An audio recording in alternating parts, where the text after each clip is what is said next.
तीन कृषि कानून बिल रद्द किए जाने के बाद कृषि कानूनों में सीमित किए मंडी समितियों के अधिकारी अब फिर से बहाल हो जाएंगे और मंडी के बाहर भी शुल्क की वसूली हो सकेगी, जिससे मंडी समितियों की आय में भी बढ़ोतरी होगी।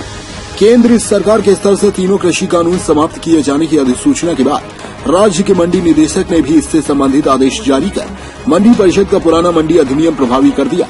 अब मंडियों के बाहर कृषि उत्पादों पर मंडी शुल्क की व्यवस्था लागू हो जाएगी तथा लाइसेंस लेना भी जरूरी हो जाएगा। प्रदेश सरकार के द्वारा तीनों कृषि कानून बनाए जाने के बाद राज्य में 2 अध्यादेश के जरिए नई व्यवस्था लागू करने का शासनादेश जारी किया था। सभी मंडी परिषद व कृषि उत्पादन मंडी समिति यह नए कानून के तहत कार्यवाही कर रही थी।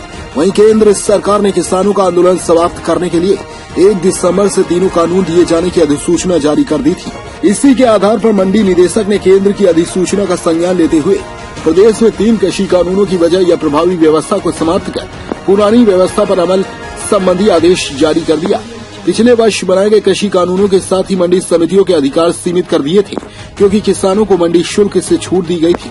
साथ ही मंडी से बाहर कृषि उत्पादों का व्यापार करने वाले व्यापारियों को भी मंडी शुल्क से राहत मिल गई थी। मंडी परिसर से बाहर मंडी शुल्क वसूलने पर रोक लगा दी गई थी।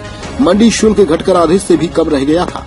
व्यापारियों ने भी मंडी परिसर के बजाय बाहर ही कृषि उत्पादों की खरीद फरोख्त शुरू कर दी थी। नए कृषि कानून वापस लेने पर मंडियों के सीमित किए अधिकार पुनः वापस मिल गए। मंडी समिति में तमाम व्यापारियों ने दुकानें आवंटित करा रखी हैं। समिति के अधिकार कम होने के बाद किसी भी व्यापारी ने दुकान तो नहीं छोड़ी, लेकिन मंडी परिसर में कृषि उत्पादों की खरीद बंद कर दी और बाहर खरीद करने लगे। व्यापारी अगर मंडी परिसर में खरीद करते तो उनको 2% अतिरिक्त शुल्क देना पड़ता था। इससे मंडी की आय पर विपरीत प्रभाव पड़ा था। कृषि कानून रद्द होने से मंडी के पुराने अधिकार बहाल हो जाएंगे तथा पूरे तहसील क्षेत्र में वसूली का अधिकार भी मिल जाएगा। मंडी समितियों के पहले वाले अधिकार बहाल किए जाने पर कर्मचारियों की कमी भी बढ़ेगी और उसके कारण कार्य किए जाने में कुछ समस्याएं भी उत्पन्न हो सकती हैं। प्रथम टीवी न्यूज इंडिया के लिए राजीव कुमार की रिपोर्ट।